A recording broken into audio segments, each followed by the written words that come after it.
Debe estar en el lugar equivocado. ¿Está en el lugar equivocado?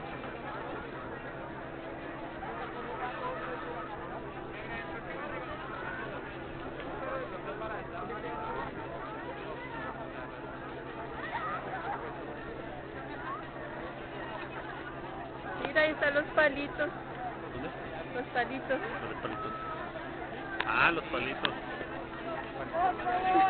¿Ahí está en la carroza? Con unas ganas de pegarte con uno de esos. Es que ahorita están aquí, ¿no? Ahorita están niños, empezando y se van dejando que lo lleven empatados, se cascan. Fue un torneo. Un torneo de palitos.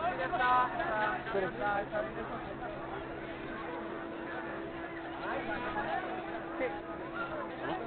¿Te fue a usted el corresponsal? Se fue a hablarle a alguien que ni idea. ¿Qué conoce? Eso es la verdad. Ay, sí. Este es el dichoso profesor que decía eso. Malo, malo. Malo, malo.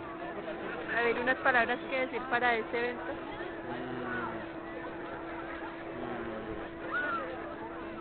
Qué gran argumento. Ya